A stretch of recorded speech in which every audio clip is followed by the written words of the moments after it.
Nisyasyokta Saryupaha. But that the soul is eternal, then we must remember always that the body is like a dress. Therefore, why lament the changing of a dress? The material body has no factual existence in relation to the eternal soul. It is something like a dream. In a dream, we may think of flying in the sky or sitting on a chariot as a king. But when we wake up, we can see that we are neither in the sky nor seated on a chariot.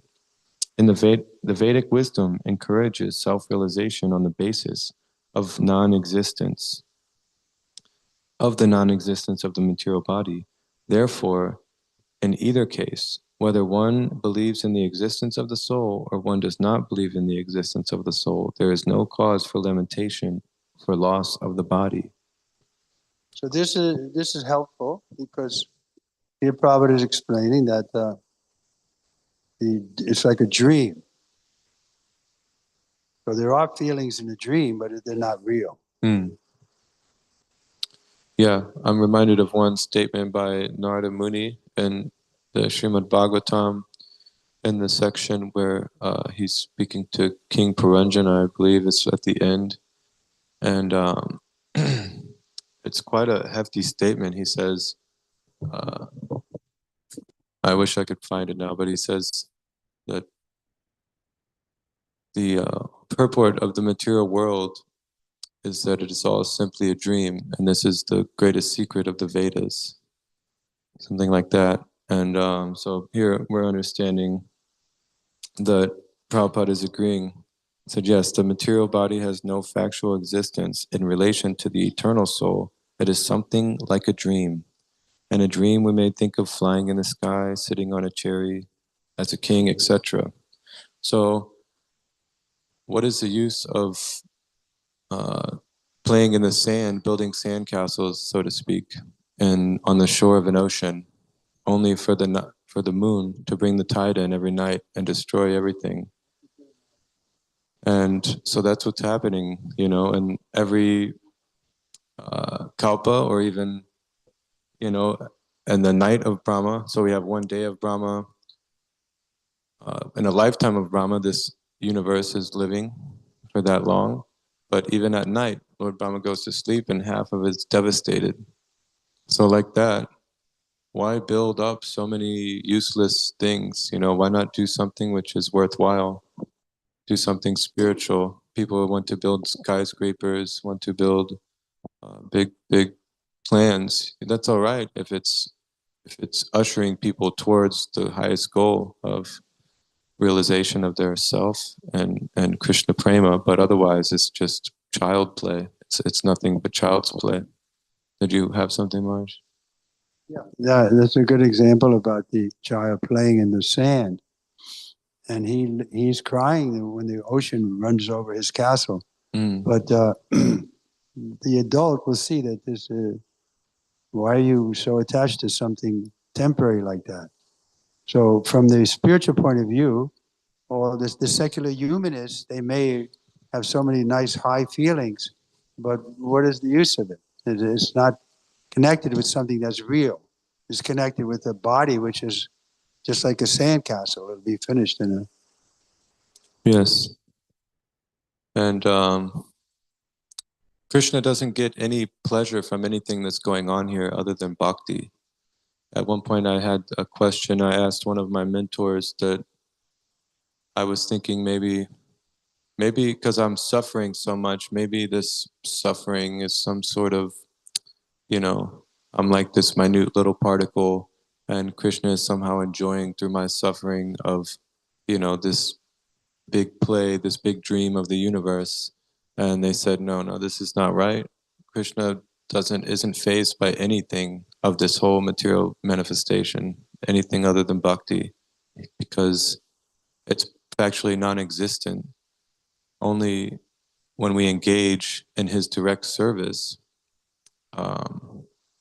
is he fazed by this bhakti. Otherwise, it's like they gave the example of just like that, like some child.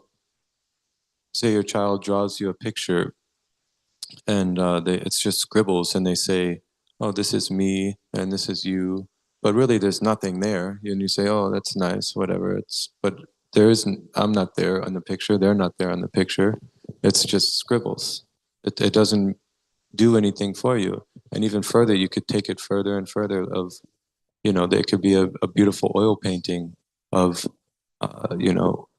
my daughter playing or doing something beautiful, but still it's just colors and oil paints just culminated on a page. That's all it is. It has no real existence. So higher and higher we can go, and she took it higher to where even if I'm walking on the beach with my daughter and they're there and I see her with a dog walking her dog, there's no dog, there's no beach, there's nothing is there. It's just this. It's like a projection from the mind into the material nature. So that really struck me as quite a deep thing, that actually nothing is going on. It's just a manifestation of illusion. And women have that feeling. Hmm. So that's why, in the Vedic culture, sometimes we were just reading yesterday that even the men had a different quarters in the same house. They didn't stay with the women. They kept strict separation. Uh, Otherwise, we get drawn into the womanly mood of feeling, oh, such a pretty doggy. Oh, Hmm. look at him wag his tail. And there's so much beauty. But, spiritual point of view, it's a waste of time putting energy into a puppy dog who's Yes. Yeah, and it's tough to become captivated. We can easily become captivated if we put significance on things which are non-eternal. Um, Everyone is captivated by the smallest thing, and we see Bharat Maharaj and the Srimad Bhagavatam, the famous example. Even though it wasn't quite a fall down, Krishna arranged that for his the to deer. increase his longing to connect with Krishna. But it's a wonderful example because myself, I'm not that advanced to where Krishna's going to arrange something like that. That's a good example. Yeah. Yeah, he became attached to this deer, and he was such And a he was great. like a Mahabhagavat almost. I'm sorry. Bharat at that time, he was a very advanced devotee, but he Yeah, still became attached to this little baby deer. yeah. We all know the story, but he became attached, and eventually he gave up his sadhana, and he was just caring for the deer, caressing it, all of this. And that's a really wonderful story. And I especially like the next version where he takes birth as Jetabarat. And he learned his lesson because he just pretended to be a dullard. And, his spiritual master would tell him, here, you do the Achman like this and put it, and he would do it backwards. And he would, Like his father or something. his father or something, yeah. So he figured if I just pretend to be, retarded, that these people no one will bother me. I won't become attached to anything, and I can go back home, back to Krishna. So I like that example. And then how he was carrying the planking for the king. How he was what? Carrying the planking. Oh yeah, the palanquin. Yeah, yeah, he's carrying the palanquin, and what king was chastising him or something, right? Because he was trying not to step on the bugs. Yeah. And he was shaking it up. And then I don't know the rest of what happened after that, but the king was chastising him, and I can't remember what happened after And that. what happened next was that he started preaching to the king. Yeah, he was preaching. And then the king was flabbergasted because what he was preaching was perfect philosophy. Right. So yeah, like that. We shouldn't become attracted to the phantasmagoria, this pie in the sky of material prosperity, because it's just like you said the other day, it's just sand. It just slips through your fingers, You try to have an open palm and pick up a handful of sand. It's not there. And we can try to go out and test it. I've tested it and it's miserable. And Well, you didn't know how to test it, probably. I had a great time. right, yeah, that's what we think. Oh, they don't know how to do it right. They don't know how to enjoy. I Yeah. told my friend that one time. I said, haven't you seen your parents? They're suffering like this. They tried the same thing to have big, he was selling anyway. Yeah. Uh, I said, haven't you seen what the result was? He said, yeah, but they didn't do it right. I know how to do it better. And I thought this is just like what Prabhupada says, they're so lost they can't accept that it's a useless endeavor because they have nothing else to attach themselves to. They have no higher taste. But I if don't we see can, any alternative. yeah, they don't see any other tone. It's a very sad situation actually. And the Vaishnav, the pure devotee, he sees, like Bhaktivinoda Thakur, I think is singing like, or maybe no, that's not right. But anyway, the pure devotee, he just has compassion, even though their suffering is practically, it's just non-existent. But the pure devotee has compassion for that and tries to enlighten them and give them some real substance. So we're all very fortunate that Prabhupada has come to America and gave us some substance that we can hold on to. Um, yeah. Another point I can make how the most wonderful thing that, what was it, Yudhisthira? No, it was Yamaraj asked Mm, Yudhisthira to tell him what is the most wonderful thing. The most wonderful thing is that everybody's yes. has to die, but I think it won't happen to me. Yeah. The same with your friend. He was thinking, no, I'm going to enjoy it. It all ends in suffering. Yeah. Yeah, it's very tragic. This I had a hunch, for a while that the material life is just like a tragedy. It's like a movie, there's different movies, you have drama, you have comedy, you have this, that. But sometimes there's a tragedy where the movie is just so traumatic that you can't even hardly watch it. But in Vedic culture, there's no tragedies. In Vedic culture, there's no In the tragedy. drama. Just drama, yes. There's no that's the Greeks. They have tragedies their own, but the Vedic culture is not a tragedy. It's a learning experience. You should learn that material world is a place of misery. Right, because tragedy is only if it was one life, Well, if it's unfair. Yeah. There's no cruelty in the arrangement of the Lord. Yeah. But yeah, and then the highest drama is the Krishna Lila, Vraja Lila. We can enter there, and there'd be no more tragedy. Even the so-called tragedy, even the so-called sadness, is just another type of spiritual bliss, and everyone is receiving. Even when Krishna may not, as Sri Chaitanya says in the Shikshashtakam, even if he handles me roughly by his embrace or makes me brokenhearted by not being present before me, still he remained. Still, what? Still, I would chant your names, or I'm sorry, I'm not quoting it properly, but let's learn it. Even if you treat me roughly in my embrace and make me broken-hearted by not being present before me, still you remain my Lord unconditionally. Birth after birth, yes. Yeah.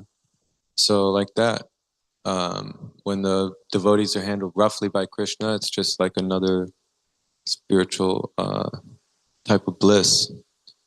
And that's wonderful. Just like we were discussing at lunch a little bit about Jai and Vijay and their different incarnations as they were cursed by the Kumaras. So they took births as demons.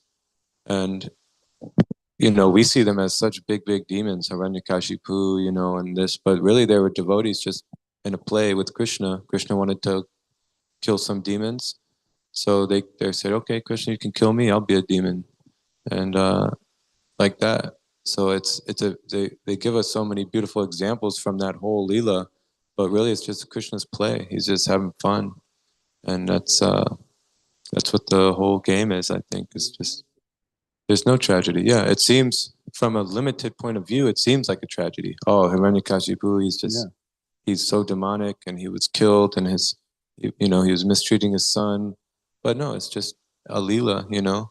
But ours is not a Leela. Ours, we're suffering, and there is a more broad view. It's not tragedy though. It's karma And we can learn from the difficulty, the bad karma that we're getting. Yeah. I'm getting this bad karma now because I did something bad in the past. And now it's just justice that I'm getting this reaction. And so I can tolerate and go on with my Krishna consciousness. What are we on, 29? Yeah, let's move to 29, I guess. Translation. Some look on the soul as amazing. Some describe him as amazing, and some hear of him as amazing, while others, even after hearing about him, cannot understand him at all. Purport. Sri Gita Upanishad is largely based on the principles of the Upanishads. It is not surprising to also find this passage in the Katha Upanishad. I'll skip the Sanskrit if that's all right. The fact that the atomic soul is within the body of a gigantic animal, in the body, the fact that the atomic soul is within the body of a gigantic animal, in the body of a gigantic banyan tree, and also in the microbic germs, millions and billions of which occupy only an inch of space. This is interesting because I gotta. I'll finish the sentence. Okay. In an inch of space, it is certainly very amazing. Okay, now you want to comment. There was one probiotic drink that I drink sometimes, and on the front it says 9 billion. That there's 9 billion, living probiotic germs or whatever in that drink, and there's one single, maybe 8-ounce, 12-ounce It's bottle. amazing. Unbelievable. So like that, Krishna can fit so much in a small place. He can be bigger than the biggest and smaller than the smallest. Just like a tree can produce a seed, which produce, millions of more seeds, produce a big tree, and that whole tree, banyan tree, is within the seed. I think Prabhupada will make this point here. At least he does many times. Men with a poor fund of knowledge and men who are not austere cannot understand the words of the individual. The wonders of the individual atomic spark of spirit.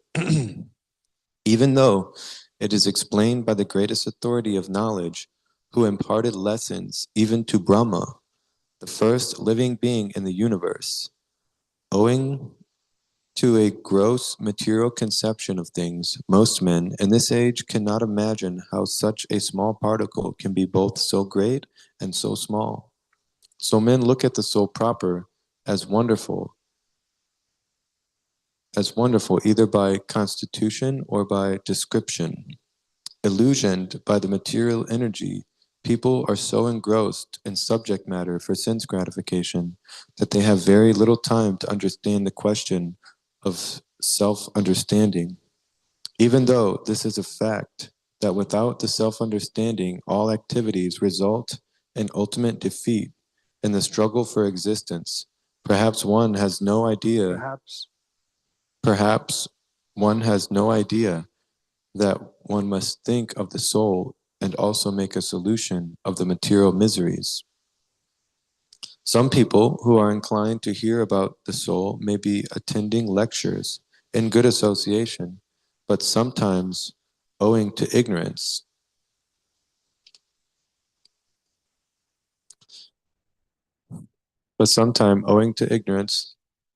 they are misguided by acceptance of the supersoul and the atomic soul as one without distinction of magnitude. I'll read that again. It's very clear. Owing to ignorance, they are misguided by acceptance of the supersoul and the atomic soul as one without distinction of magnitude. It is very difficult to find a man who perfectly understands the position of the soul, the supersoul, the atomic soul, their respective functions, relationships, and all other major and minor details. And it is still more difficult to find a man who has actually derived full benefit from knowledge of the soul, and who is able to describe the position of the soul in different aspects. But if somehow or other one is able to understand the subject matter of the soul, then one's life is successful. Jai Shri Prabhupada. Jai. The easiest process for understanding the subject matter of self, however, is to accept the statements of the Bhagavad Gita, spoken by the greatest authority, Lord Krishna, without being deviated by other theories. But it also requires a great deal of penance and sacrifice, either in this life or in the previous ones, before one is able to accept Krishna as the Supreme Personality of Godhead. Krishna can, however, be known as such by the causeless mercy of the pure devotee and by no other way. So yeah, Prabhupada is encouraging us to understand the nature of the soul, jiva tattva, like this. These tattvas are very nectar. If we can grasp what is tattva, what is the truth, what is like the fundamental truths, that is like what a tattva is. So what is the fundamental truth of the soul? What is the fundamental truth of the Guru Tattva? What is Krishna Tattva, Vishnu Tattva, Shiva Tattva? So many tattvas. And they're actually if one can grasp them, at least even a little bit. I know if I realize something or read something beautiful about the soul that is blissful, like that, we don't have to engage in watching so many fictitious things. We can learn real knowledge about who we are. This sambandha gyan, that's so important. How can we go further in spiritual life if we don't know who we are first? This is sambandha, so like that.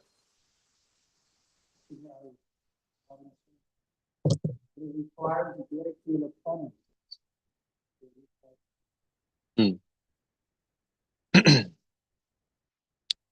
Right. So to have a taste for these things, we have to do some sacrifice, some penance, some austerity. Spiritual life isn't an easy thing. It's not that we come to the temple to just eat and sleep and do nothing. We take the process seriously and have faith in the process, and eventually it'll become blissful. And I remember reading this often, and Prabhupada says, poison in the beginning and nectar in the end. Spiritual things are poison in the beginning, nectar in the end, and material life is nectar in the beginning and poison in the end. This is factual. Anyone can try it. If you can become as successful as you want. So much nectar. You can have all the women, all the praise, all the money in the world, but then you're going to have to die anyways, and you'll be attached to all of it. The more you have, the more you'll be attached. If you have a big skyscraper, Prabhupada said it's attached to the skyscraper, so it'll become a cockroach or a mouse in the basement of the skyscraper. He can remain with it, but spiritual life, it's austere in the beginning. We see so many people, they've come through the Bhakti program, but the faithful ones and the sincere ones, they stay and they get the benefit of the process of following. It's difficult sometimes in the beginning to get up, wake up in the morning, to do so much chanting. Yes, Maharaj has something to say. 1 second, Maharaj. Jagannath Prabhu is... So it's poison, but later it's nectar, because it brings about spiritual life. It brings about a eternal.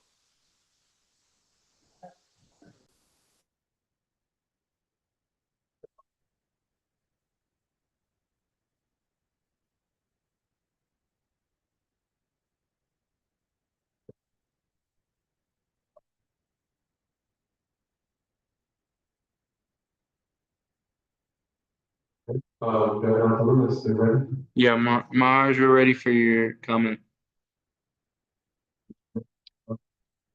Well, I think we can hear him now. Can you hear me now? Yes. Just a small note on the statement of what appears like happiness in the beginning, or what appears like poison in the beginning and then turns out like nectar. It refers to the mode of goodness. When happiness in the mode of goodness, it may appear like poison in the beginning, but it turns out like nectar in the end. And the mode of passion appears like nectar in the beginning and turns out like poison in the end. Now that's a little different than the Vaishnava or Krishna consciousness activity, because happiness in that can be, one can get bliss right in the beginning. He doesn't have to go through suffering and poison. But if it was Krishna's mercy, he can make everything blissful for him from the very beginning. Thank you very much.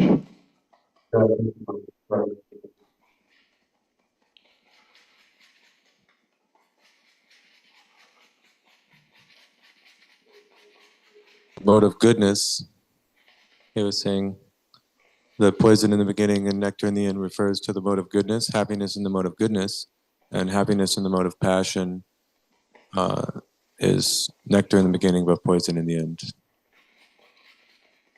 Text 30. Oh, descendant. Oh, it's 8:20 now already? Oh, okay. Well, I guess we'll end there. And all glory to Srila Prabhupada. Yeah, I suppose it's 8:20 now. What do we do now? I don't know. We could read Krishna book. He said hot milk. Okay. I'm going to go watch Following Prabhupada maybe for 20 minutes. Okay. Haribol.